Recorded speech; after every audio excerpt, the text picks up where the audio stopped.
সতীর ৫১ পীঠের মধ্যে বীরভূমে অবস্থিত মোট ৫টি সতীপীঠ। তার মধ্যে অন্যতম বোলপুরের কঙ্কালীতলা। এবার সেই সতীপীঠে শুরু হলো বেনারসের আদলের সন্ধ্যা আরতি।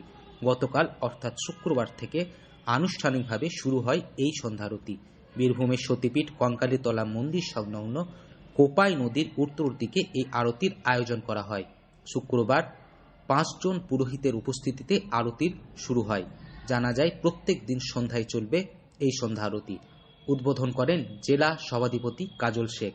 সঙ্গে ছিলেন নানুনের বিধায়ক বিধান মাঝি, ভারত সেবাশ্রম সংঘের শান্তি মহারাজ, কঙ্কালীতলা পঞ্চায়েতের উপপ্রধান মোহাম্মদ ওহিদুদ্দিন। মুখ্যমন্ত্রীর নির্দেশ পাওয়ার পরেই গঙ্গা আরতি আগেই শুরু হয়েছে কলকাতার বাবুঘাটে। এবার কঙ্কালীতলা মন্দির কমিটি ও পঞ্চায়েতের উদ্যোগে কোপাই নদীর পাড়ে আরতির শুভ সূচনা হয় গতকাল শুক্রবার থেকে।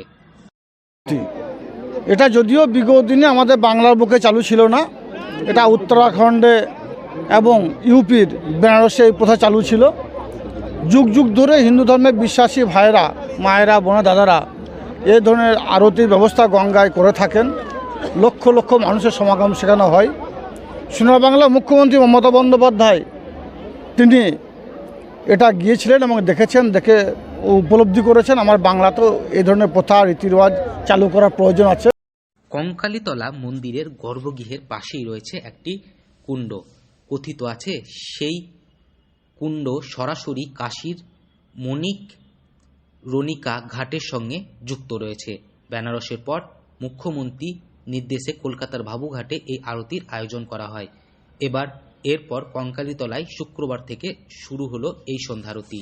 এই সন্ধ্যারতি দেখতে পর্যটকদের পাশাপাশি সাধারণ মানুষের ভিড় ছিল চোখে পড়ার মতো। চালু করেছেন প্রথম আমরা বীরভূম জেলার এখানে কঙ্কালী মায়ের মন্দির প্রাঙ্গণে এটাকে আমরা চালু করলাম।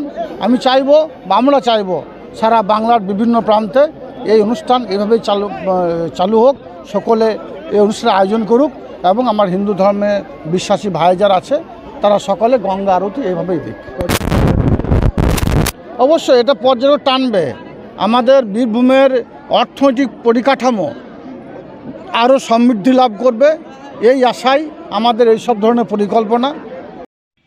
এই বিষয়ে কাজল শেখ জানায়, বাংলার বুকে এই প্রথা চালু ছিল না, তবে উত্তরাখণ্ড বেনারসে এরকম প্রথা চালু ছিল। যুগ যুগ ধরে হিন্দু ধর্মে বিশ্বাসী সকলেই এরকম আয়োজন গঙ্গার ধারে করে থাকেন। বেনারসে গিয়ে মুখ্যমন্ত্রী মমতা বন্দ্যোপাধ্যায় অনুভব করেন এরকম প্রথা আমাদের বাংলাতে চালু করা উচিত। সেই কারণে বাবুঘাটে এই প্রথা চালু হয়েছে। এরপরে বোলপুরের কঙ্কালীতলাতে এই প্রথা চালু হওয়াতে দর্শনার্থী এবং পর্যটকদের সংখ্যা আরও কয়েক গুণ বাড়বে বলে মনে করা হচ্ছে। বীরভূম থেকে সৌভিক রায় রিপোর্ট, লোকাল 18 বাংলা।